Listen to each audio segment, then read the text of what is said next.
It's the show after Judgment Day. It's the 20th of May. It's Raw.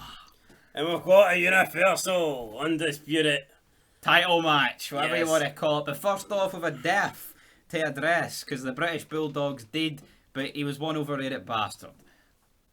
I know, but it's still sad to see him go, like, you know, I mean, rest in peace, Davey Boy Smith. I'll put it this way, right? Seen the 19th of May, before he died, he was a guy who, what would be said about Davey Boy Smith? He had a match. He got rock bottomed in the pile of dog shit, and that pretty much summed up his career. And he got fucking... And he jobbed to Michaels in his Aye. hometown when his fucking And he family beat members. Brett in Wembley. That's it. It's a guy who never lived. He was never champ. He was just a mid-core in errors when it was shit. Way to bury the guy. I'm trying to put him over. He was like the third best member of the Heart Foundation, and I'm sorry, that's not a good thing. That's a bad thing. Oh, you're better than Jim Neidhart. You're the man. Oh, buddy. You're tough. Well, actually, you know what? Pillman was considered. Pillman was, wasn't he? Aye, I'd say Pillman Aye, was so he's, better. yeah, he's Aye, fourth. Fuck me. Any other members of the Hart family? Nah, just the Anvil. Oh, ties and Kit, Davey Hartsmith, Natalia. Tell you what, if Neidhart died before him, you could maybe I prefer Bulldog. I prefer boy. The British boat down. Anyway, right, he did. Rest in peace, British Bulldog. Let's kick off the show then with Rob Van Dam. One of a kind. You know, he's coming out. Is he going to challenge Eddie Guerrero for that Continental title? Noise? No. Because he gets his ass whooped. Undertaker attacks him from behind, beats his shit out of him. He's busted open, big cut above the eye. And Taker basically takes the mic and says that he's the champ and he'll be kicking off Raw from now on. And RVD needs to get in line. And JR's, is that what this is all about? You know, so JR's, freaking out. I liked it. Taker, obviously, laying down the law. I like it. Basically saying, look, this is my yard. I'm the champion. I'll start the show. If there's one problem I did have with it, I think it went on maybe a wee bit too long. It kind of did. And then RVD ain't having it and gets up and starts beating the shit out of Taker on the 50-50. They have to get separated. RVD hits his big kick and, Taker goes on the retreat. He gets backstage. He demands a match with Ric Flair. He demands it. Ric Flair's there. Ric Flair says, okay, you have your match, but the title's on the line. And Taker kind of He wants the match, himself. but he doesn't really want to put the title on the line, so he doesn't know how to react to this. He's like, on one hand, he's got his match, but on the other hand, he's like, I didn't want to put the title on the line. And Ric Flair's, no, you got this, champ. You got it. You got it. Undertaker doesn't seem so sure. I like this. I like this Undertaker gimmick at the moment. This role, this persona, where he's like a badass heel, but at the same time he's a little bit chicken shit. Yeah, he's not like a coward, but he can sense the threat of other people. If you know what I mean, it's cool. It's kind of good. Like, I feel like if this was Austin 2001, he wouldn't have been putting the belt on the line. He'd be like, no, I can't. I got a sore knee, or I burnt my tongue with the coffee. I'll defend the title, just not tonight. Yeah. Next week, when you're not here. Anyway, we go back. We have the Hardy Boys versus Big Show and X-Pac. And the Hardy Great Boys, match, Big Show. Ho ho! I love a Big Show match. Hardy Boys pick up the win. Can't really remember how they done it, but they done it. They did. It was a roll up on X-Pac, I believe, and it won't be the only time that these two. I was going to say factions, but it's just. Yeah, it was two teams. Well, it's a team versus a faction. The end. If you want to call the NWO a faction, like, I'll call them a faction, and that's lightly using the word lightly. Yeah, they're a complete shambles. Absolute fucking shit show. We then have Paul Heyman backstage with Trish Stratus saying he was watching her on SmackDown, watching her closely in her bra and panties, and you just wouldn't get this now. No. I mean, Paul Heyman's definitely been creeping on the divas. I mean, first it was Lita, now it's Trish, and he says he would love to help relieve some sexual tension, but Trish ain't having it. She says, I've got a match. That's not a no. Yep, he's happy with that. He thinks he's in with a chance. We then go backstage. We've got the NWO. Booker T, Big Show and X-Pac, along with Goldust, dressed as fucking Elvis Dust, Gold Elvis, arguing who's going to be the leader. Booker T, obviously, his run as leader ain't working out. Big Show's like, as soon as Big Show takes over, the promo just fucking died. It's his voice. I don't know what it is about Big Show. It's like, if anyone's going to be the leader, I'm 7 foot tall, 500 pounds. I'm gonna be the... I mean, fuck off, Big Show, right? You can leak shit. He just sucks. X-Pac kind of pushes him out the way and goes, hey, and he's like, what I was here first, buddy. I was, even though technically Big Show was kind of in the NWO before X-Pac was. We're crying out for fucking somebody. X-Pac wants to be the leader, and Elvis Dust is like, well, if you're looking for a leader, maybe I should lead. No! They all tell him no. And Booker T says, then they were saying, this freak friend of yours is costing us matches, and Booker's like, this freak ain't my friend. I'm a bosom companion. It kind of freaks Booker T out. Booker T, hell no, man. Nervous around Goldust, and then Booker says to the X-Pac and Big Show he's going to do something tonight that they couldn't do, and that is beat the Hardy Boys, and I'm going to do it with this gold freak suckers. And so they go. We've got Booker T and Goldust versus the Hardy Boys later on tonight. Yes, and next up we had Jacqueline versus Trish Stratus for the women's title. Trish successfully retains here, doesn't she, big man? Aye, but before she can celebrate, Brock Lesnar... Down, even though it's not a theme, but... This theme was pretty shit. Like, it wasn't great. It was a Jim Johnson disaster class. I was going to say a Jim Johnson special, but there was nothing special about it. Trish picks up the win, Brock and Heyman come out, but before Brock can get his hands on Trish, Bobby Ray Dudley makes the save, and all of a sudden, Brock Lesnar's... Getting barred? No, he thinged. Nah, well, I mean, close as he's done to getting battered. Yeah, he retreated, so obviously Paul Heyman knows what Bobby Ray's all about. I mean, Bobby Ray probably tried to kill Paul one time, he didn't pay him. See the state of Raw's in, though? I mean, booked right, Bobby Ray could be pushed as a fucking upper mid-carder, like. Yeah, definitely. You know what I mean? Definitely. So, Bobby Ray saves Trish Stratus. Now, up next, got Tommy Dreamer. Speaking of Tommy Dreamer, I just want to point something out. It's mad how this guy came out and admit that he was basically, no joke, said he was contemplating killing Paul Heyman. And people, praise him. People would go, oh, fuck, that's great. Yeah, he comes out and defends Ric Flair and he gets made out to be, a murderer. It's actually mad. When he could have been a murderer? Yeah. It's actually mad how he gets praised for, planning the murder of Paul Heyman, yet defends Ric Flair about something that happened 20 fucking years ago. And just says, oh, it was part of being one of the boys or whatever, and then all of a sudden, that's it. He's like, oh, your career's cancelled. Insane. Anyway, maybe he deserves cancelled for this, because up next, got another day in the life of Tommy Dreamer's segment. He's getting his hair cut. He's eating his hair. It's in the barber's place. He goes, oh, this is tasty. He's spraying the hair stuff into his mouth, and then at the end, the guy's got the broom, and he's sweeping up all the hairs on the dirty floor, and he's going to put it in the bin, and Tommy Dreamer's like, are you going to use that? He just goes over and takes a big fucking handful of the hair and sticks it in his gob and starts chewing on it. So, a day in the life of Tommy Dreamer. I'm not sure you'd want his life, but interesting stuff. I don't know where this is actually going. I don't know.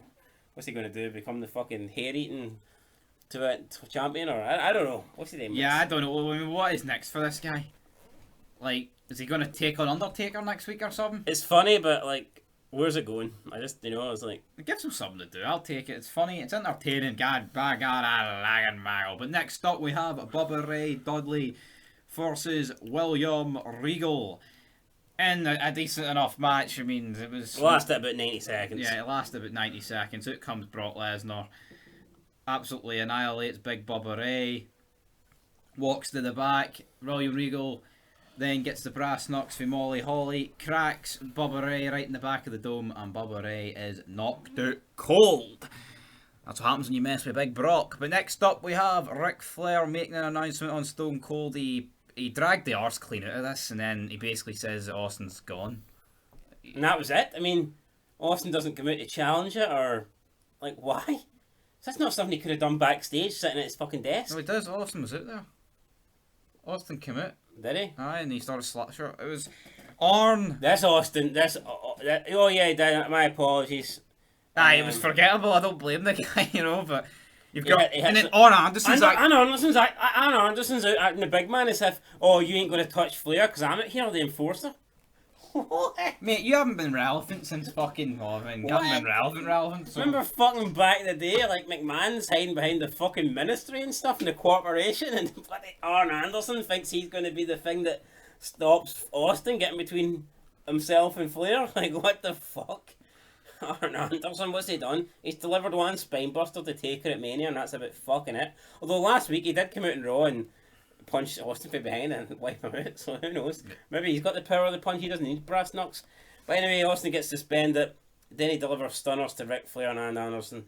This whole Austin-Ric Flair feud has been fucking terrible. In my opinion, SmackDown is by far the better roster. And they need to use... Luckily for Raw, they've got the best guy in the company, but they're not using him right. So, Raw could be better than SmackDown just by having Austin, but you would need to use Austin right at the moment. They're fucking not. Yep, and sadly we're not going to get much more of Austin. And don't get me wrong, it sounds great having Ric Flair on Raw, but everything he's in's pretty terrible. So, in comparison, Vince McMahon is killing it on SmackDown. Every segment Vince McMahon's involved in, whether it be with Stacey Keibler, Chris Jericho, Kurt Angle, Reverend Devon, you name it, it's good. Every segment Ric Flair's in, whether it be with The Undertaker, whether it be with Austin, whether it be with X-Pac and Big Show, it's not good. You know? So, I don't get it. I still fucking get it. We caught Ric Flair, guys, at a shit period of his career, and that's about it. But next up, we have another Hardy Boys against an NWO, well, kind of NWO. Booker T. Funnily enough, this was just after the plane ride for hell. It was? I know. Maybe he was having a fucking play, his career was having a plane ride for hell. Aye, goddamn right. But next up, the Hardy Boys versus Booker T and Goldust, and again, the Hardy Boys win. X-Pac hits Goldust from behind, costs him the match. At the end of the match, Booker T's no having it. He's like, I'm a 5-time champion, 5-time. He thinks he's getting run down here. He thinks the NWO are holding him back. And then all of a sudden, Kevin Nash, Big Sexy, makes his return. Gets in the ring. He says these guys are making a joke out of the NWO. Says to Big Show, we're the two biggest guys in this company. If we get on the same page, nobody can stop us. Then he says to Booker, I didn't even fight you in. I have no idea who you are. Kind of reminded me of that biker film. When Nut goes, I've no idea who you are. But but he accepts Booker T in. I know it gets me, right? He says that, but Booker T is... I mean, you could argue maybe that Big Show's more relevant than Booker T, right? But fucking X-Pac, guy's won fuck all. It's Big Show, and it's a Big Show at this stage. His career really more. No, he's not. But I think you could make a case that Big Show and Booker T are far closer than what fucking any of the two are to X-Pac. X-Pac's just a guy who hung around with him. I'll be honest. See, before we start rewatching like old Raw, I thought Big Show was like a main eventer that never really won the title. Turns out he's no main eventer. Since he came in at the debut of that cage, then he quickly won the belt and dropped again. Like, he's been fucking terrible. Damn right. How's this guy relevant? Booker T's by far the best member of this NWO group, and he's too good for the NWO, right? And you never thought I'd say that, but I mean, you look at Booker T when he's got the segments with Goldust, and every time he's with the NWO, it's like watered down. Get Booker T away from the NWO. You're damn right, guys, but the NWO just because it's NWO black and white doesn't mean you need to add some blackness in for the cool action scene. I mean, add some, if you want some black in the NWO, fucking add in Rodney Mack or something, or exactly Theodore Long, or... Bye, guys. NWO, they head to the back, and then basically throughout this, we've got Ravens on commentary. We've also got Stone Cold bashing the hell out of King. Yeah, I mean, what the fuck was this all about? You don't know anything about wrestling, Jerry. You don't know what a move is. All you know is puppies. That's why your wife left you, Jerry. Raven then challenges him to a match. King says, "All right, you go get changed." Then Raven then proceeds to come out in a bin bag. Yeah, well, okay, right, but next up... That's probably the only thing he could find backstage. He couldn't find his gear, so he just got one of the bins and poured all the trash out and wrapped the bin bag around his fucking waist. Yeah. He came out, had the match. Jerry Lawler's beating him up, and Raven heads to the back. We then have Austin, a couple of segments with Austin out. In drink with Deborah. He gets a beer bought from him. He turns round, and it's Eddie Guerrero who has bought the beer. So we get that. Then we get another one where Eddie Guerrero confronts Austin. He's singing. He says he doesn't like his singing. And then Austin bottles it. And Austin steps down. What the fuck's going on here? I mean, Austin, the guy that would fucking not retreat or stand back for anybody, is backing away for a little Latino heat here, Eddie Guerrero. The IC champ at this stage, guys. Why is Austin being relegated to this? And then we have Austin asking Eddie Guerrero what his problem is with him. Eddie Guerrero's not even acknowledging Austin. And Austin just takes it. I mean, this is like disrespect. Austin just takes it, walks off, Eddie Guerrero goes up and hits him with a beer bottle behind the head. That's it. Smashes it. Just makes Austin look weak. And that's Austin kind of laid out on the mat. I mean, this Austin direction's just not good. No. You could have done so much more here with Austin in a bar. I mean, I can't believe I'm saying this, but this show would have been better without Austin on it. Yeah, and that's a fucking scary... You think of how much time the Flair and Austin stuff, then all the Austin stuff with Guerrero. I mean, you could have gave that to something else. Exactly. I don't know what, like, but you could give it to something fucking else. Like, where's the Raw? Who else is on Raw that's not on this show? There must be people that we're missing. Apart from Kane, I'm trying to think who isn't on this show. Is that pretty much it? That's pretty much it. Fuck me. How did the Raw get done so badly in the draft? I don't get it. Anyway, main event time, RVD versus Undertaker, WWE Undisputed title on the line. RVD's eye is hanging out of its socket. Aye, it's RVD's fucking eye all over the place. And in a pretty good match, nowhere near as good as the match I had a few weeks ago to qualify for the match at Backlash. But anyway, RVD defeats Undertaker. Yes, defeats Undertaker. But then Ric Flair comes out. He points out the Undertaker's foot was on the bottom rope, and he says that he's not going to allow a title to change hands with a foot on the bottom rope, even though he allowed Austin to lose to Undertaker with Austin's foot on the bottom rope. So, yeah. Alright, Rick, if that's what you say, Rick reorders the match to start, and RVD turns around, straight in to the last ride, and Undertaker picks up the win. There was a bit of confusion on the commentary. King was saying that Undertaker's the first ever two-time Undisputed Champion. But I don't think, I don't think RVD's title reigns counted here. I mean, Ric Flair basically restarted the match. He didn't make another match. He restarted the match. Maybe Ric Flair did actually made another match. I don't know. Maybe Ric Flair's the one that fucking botched, and that's why Jerry was saying it like that. But I'm pretty sure in the history books, Van Damme's not recognised for this. Yeah. And Taker's not a two-time Undisputed Champion. Anyway, that is it. That's how Raw finished. Again, there was some stuff on this show that I liked, but I mean, there was a lot of stuff that I didn't like. So you said the best Raw in a while. No, it's not really. I'll give it a 6. I'm giving it a 6 as well. I mean, yeah. To me, the best thing on Raw at the moment is Booker T and Goldust, hands fucking down. Yep. And I will say this, RVD is, again, I feel like elevated back to main event level, even though I don't think he'll continue for very long here. Yeah, so... He feels like he feels like the best babyface. Well, he practically is. He's taking away Austin, who's not doing anything. Exactly. RVD's the biggest babyface they've got. And that's probably Bubba Ray. But I mean, you just look at SmackDown, and there's so many different segments you look forward to in SmackDown. I'm looking at Raw, and it's like, I mean, unless it's Booker T and Goldust or William Regal, who didn't do much tonight. I mean, Raven, Tommy Dreamer. And we shouldn't be looking forward to those guys. This should just be a wee added incentive. Anyway, though, 6 out of 10. Till next time. Peace.